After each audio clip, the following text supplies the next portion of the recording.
And welcome to the Close Call Show. This is a new season and a new kind of show that we're doing that's so different from the founder talk. It's called Close Call VC Talk. And today we have a very, very special guest with us. Hi, Lavanya. Super happy to have you on the show. And thank you so much for taking the time and being here. Absolutely. Thank you so much, Jayashree, for having me. Really excited to be here. Yes. So to kick this off, I'd love to start with your intro. So tell us a bit about your career journey. How did you become a VC? And talk about the fund that you're working with and what is an interesting investment for you. Absolutely. So I think, I'll start with my brief journey and then talk a little bit about Inhealth Ventures. My name is Lavanya. I'm currently a partner at Inhealth Ventures. Started my career in India, at McKinsey as a business analyst in the Mumbai office. Made the transition to actually doing a secondment at a leading newspaper based in Chennai, which was a bit crazy at that time, but looking Yeah. back was fantastic. Where I helped lead two in-house digital ventures. Post which I moved to London in 2017 to come to business school. So went to London Business School with the idea of kind of going back to McKinsey as a Mm-hmm. consultant. But I think somewhere in the middle, I realized that I wanted to try something different. Fell in love with the healthcare industry, so I knew that I would be doing something in healthcare. Through the MBA, realized that healthcare investing was probably a great fit. So post graduation, worked briefly at Omer's Ventures, the Canadian pension fund Omer's, and then finally joined Inhealth Ventures at the beginning of 2020. Wow, what a journey with definitely squiggly and not linear in terms of yes, career progression linear, but then starting with consulting and then going into publishing, doing digital ventures inside that, and then jumping to venture. Super cool. One thing that I wanted to understand is you've been in the venture industry for quite some time. So you started in 2020. Um, and healthcare, back then there was no COVID. So why particularly healthcare? Did you do any project while at McKinsey that's related to healthcare? So how did the healthcare thing or passion come about? I don't know. I think there's something about healthcare which is very deeply personal to all of us, Mm-hmm. right? I Mm-hmm. think, even if you're not a clinician or you work in the healthcare sector, we experience it in some ways. And as you move continents, you realize that healthcare is similar yet different wherever you go. I think a lot of the challenges that you face are very similar. And some of them are different. But I think what is so exciting about this industry, it's the patient and the patient impact that's at the center of it all. And that's something that I could deeply relate to. I think a lot of industries are so, local, and, you Mm-hmm. need to have some kind of local knowledge to Mm-hmm. understand them. But I think healthcare is universal. And I Absolutely. think that combined with the patient impact is what kind of Mm. got me so passionate about the space. Super. So I know in Health Venture is this is what they do. They do healthcare investments. So tell us a bit about what stage, what geography, about the fund itself. Sure. So we are a healthcare focused early stage global fund. So early stage invest at seed series A, typical check sizes anywhere between $500,000 up to $3 million, and both lead as well as co-invest in rounds. We are global. When I joined, we used to be transatlantic, so primarily investing in the US, UK, rest of Europe. But yeah, over the last couple of years, we've been investing in India as well. So with the single LP fund, is the angle financial or strategic? We are not a sort of a corporate fund. Mm. We don't invest off balance sheet, but yes, Mhm. there is the sort of financial as well as the strategic angle Strategic angle. that exists. Makes sense. Makes sense. Cool. So shifting gears and moving to the meat of the podcast, which is talking about career progression in a VC's life or VC's lifetime. Tell us a bit about, so you've joined your fund in 2020 Mm-hmm. or 2017? Okay, so 2020. wow, it's been 5 years and you've gone up the ranks. You've been named partner recently, so congratulations on that. Thank you. So tell us a bit about how did that movement or progress come about? And specifically, did you have to learn new skill sets? What got added to your plate and what got removed from your plate as you went up this journey? Yeah. I mean, that's a really interesting question because, as you know, Jayashree, there's no playbook, right, to how you sort of move within a VC or how you progress within it. I think the one piece of advice that I got, which I think has been super helpful, is being really clear about milestones and expectation setting. I think from very early on, I think being very clear that, this is what I need to achieve to move to the next level, and Mm-hmm. then this is what I need to achieve, and having sort of timeline set to that, even though those might move around, I think really helps in getting clarity around, how you move through that journey. But I think like a lot of it is intangible as well. You talked Mm-hmm. about skill sets and, what needs to change. And I think, what I noticed is that when you join a VC fund, they have a certain playbook of doing things. There Yeah. is sort of an investment thesis that they have and an investment focus. There's a way that they source, the way that they do Mm-hmm. portfolio support. And actually, I think, early on, it's great to kind of use that structure because you learn Mm-hmm. so quickly, you kind of are growing very fast also within that structure. But I think as you grow, I think one thing that you realize is that you need to find your own voice and your own way of doing things. Something that really fits you, that's authentic, your own, unique way of doing pretty much everything across the entire VC spectrum. So that includes even things like challenging investment focus areas and bringing new areas in, finding your own unique way of sourcing, finding your own voice when it comes to boards, and how you do both board support, portfolio support, and areas like that. So definitely seen that change over the last couple of years. And I think that's a super important part of the journey. So finding your own voice as you do things, just figure out how you do things and what is your uniqueness that you bring to the table. Another thing that I wanted to ask you is there anything that you wish you learned sooner? Um, yeah. Yeah, I think, again, this is part of the finding your own way to do things and your Mm-hmm. own unique voice, which is that, how we see is very much a people game. And a lot of it is very much around taking a perspective on how an industry or a market evolves, in right now and into the future. And typically, we tend to network with entrepreneurs and our peers, which are fellow VCs, and there's great insights that you get from that. But what I actually learned is that you need to really expand that network. And so for me, that's meant like really focusing on pretty much all stakeholders within the healthcare industry. So that's clinicians, academics, health execs, policymakers, everyone, nurse managers, people in allied health professionals, because I think the kind of insights that you get from them are very unique, in combination from the great, insights that we get from our peers. I mean, I think that's when you start really having your own unique investment theses, areas where you believe that you can create significant impact. And yeah, just a very differentiated view of different markets. So yeah, that's something that it took me a while to build that network and learn, but I would highly recommend it to everyone. Man, this is one of the toughest things because I mean, being a VC, yes, it's a people game. It's all network driven, people driven. The fact is, just doing VC networking to find your friendly investors or co-investors is tough. And tough in the sense you need to be in their head when they get a good deal, right? So just building a strong network of investors itself is a challenging game, but then going beyond that and covering the entire value chain is a huge task in itself, and of course, yes, rewarding. How did you go about building that? Is it okay, I'm going to Google, I'm going to then cold email them, cold LinkedIn them? Is it that, or did you have a different warm intro sort of game? Yeah, so I think again, as I said, right, they exist in a whole different world. Yes. But I think there is like enough conferences and events that happen which are very much targeted at these stakeholders. And you'd be very surprised that they really do want to talk to you. They do want to share their perspectives and challenges, that they face on a daily basis. And they Hmm. are looking for solutions on a daily basis as well.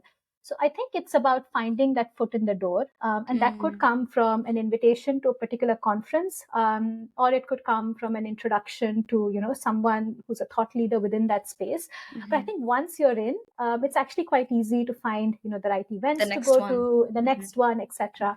And also just treating these people with a lot of respect and understand that in the end they are the ones on the ground making the decisions, making Yeah. the changes, and really hearing their voice and perspectives is important. Super interesting.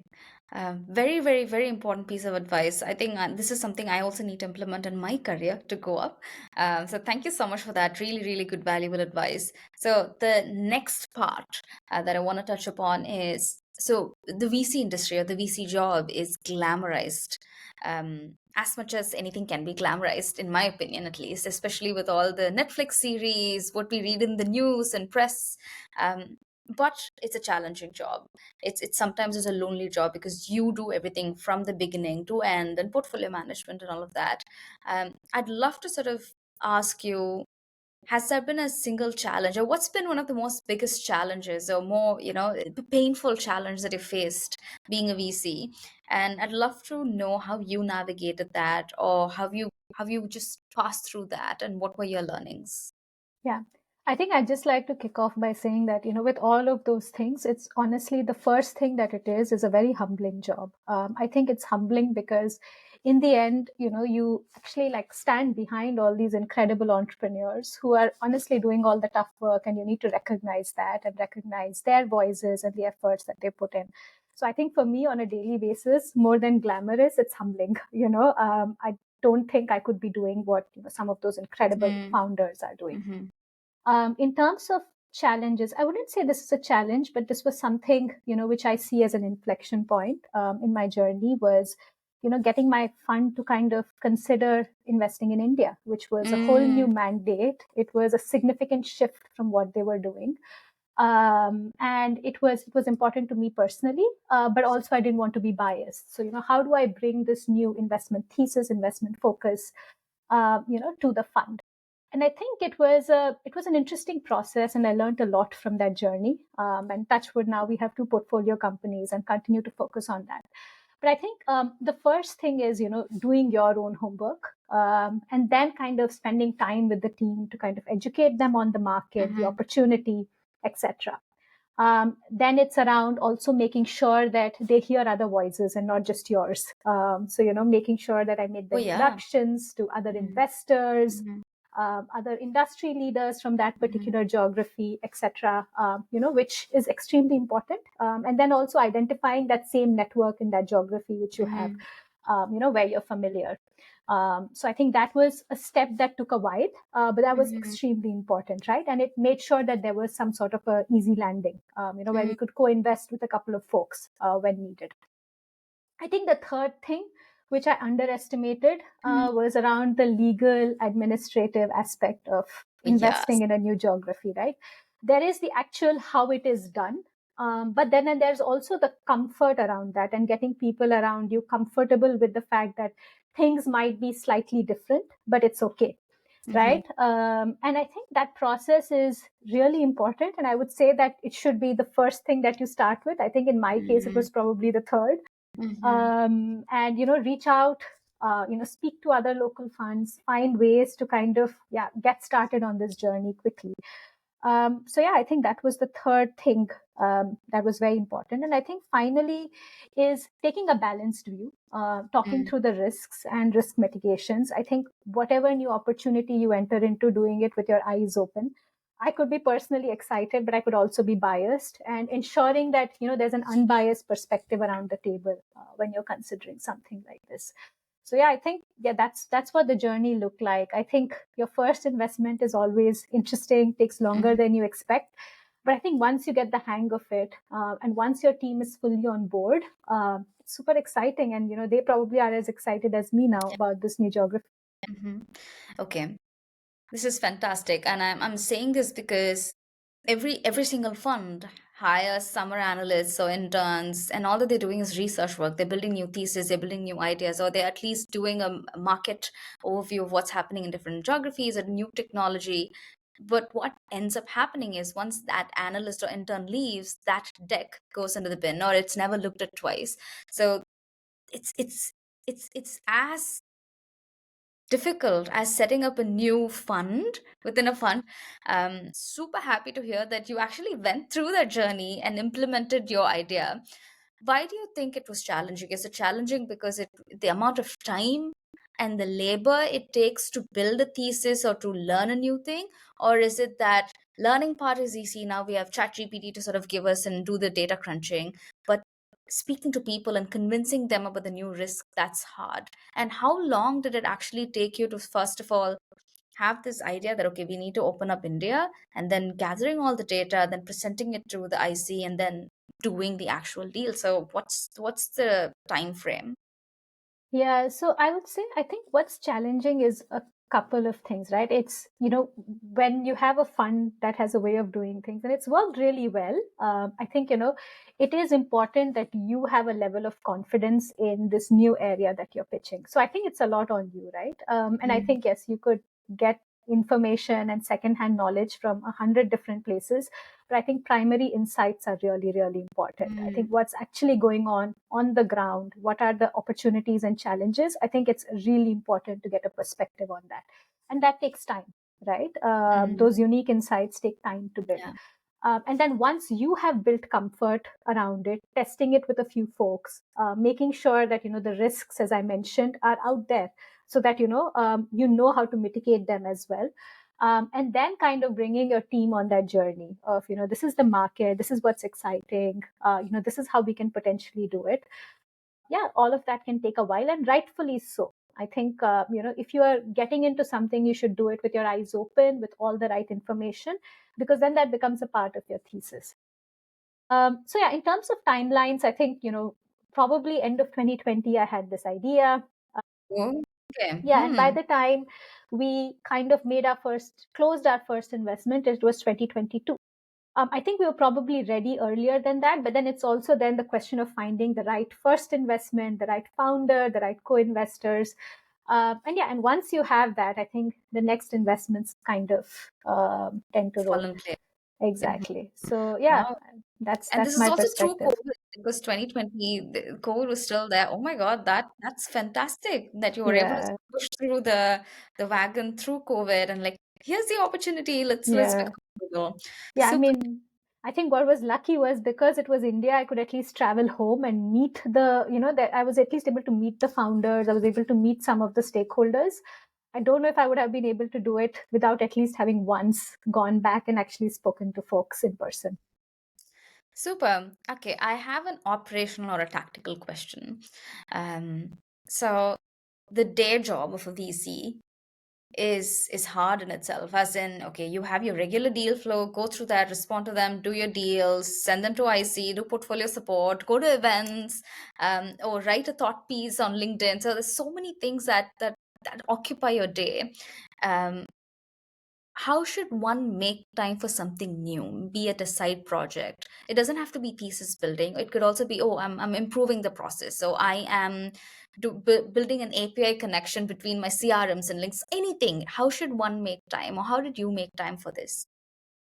Yeah, I think it's a hard one, right? Because as you said, there's always something that's taking your time. But I think what's been important for me is this idea of focus.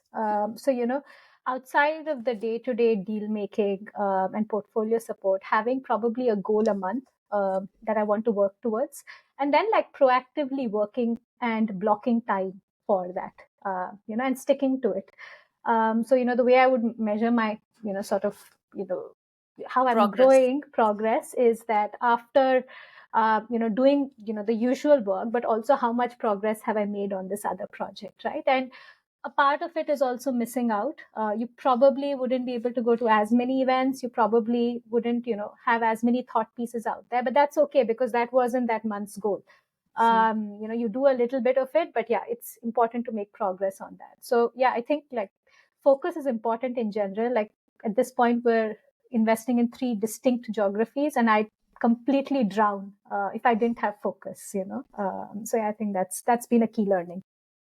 Super. So focus, have monthly goals, be honest about how much you've progressed on that goal. And if you block time, stick to that block time, which is the hardest thing in my opinion, actually, because ad hoc things keep coming up. Um, what else did I want to ask? So, last question for the episode today. What excites you about healthcare industry for the future? Yeah, I think, one thing that I'd say about the industry is what stays constant, Hmm. through time is just this idea of patient impact. Hmm. And, kind of that is the center of, healthcare, and that always will be. So I think that's what excited me. And I know that that's something that will continue to excite me. But I think in particular, if there are areas that I feel super excited by, I think there's areas which kind of tend to fall outside traditional healthcare, which are, areas like women's health, etc., where, traditional healthcare is not always able to meet the needs of those Yeah. populations. I think digital health plays a huge role in Mm. helping to bridge that gap. So I think that's super exciting. I think it's also super exciting that, the role that AI can play in helping to meet the workforce challenge and Mhm. ensuring that, non-clinical workflows, so the back end of healthcare is Yeah. efficient, Mm. and basically enabling clinicians to do what they like to do best, which is, spend time with patients, rather than kind of, do more of the administrative workflow. So I think that's super exciting as well. Yeah, and I think finally, the role that technology can play in patient engagement, in patient awareness. Healthcare has always had an information mismatch where the clinician knows a lot more than the patient, and it feels very one-sided. But I see that changing. I Mm. think now there is, more of scope for patients to be more in control of their journeys, have more Mhm. awareness, and that's super exciting as well. Wow. Thank you so much, Lavanya. On that note, let's call it a day, call it an episode. Really, really wonderful catching up with you. Amazing insights. Really, thank you so much. Absolutely. Thank you so much for having me, Jayashree. This was great.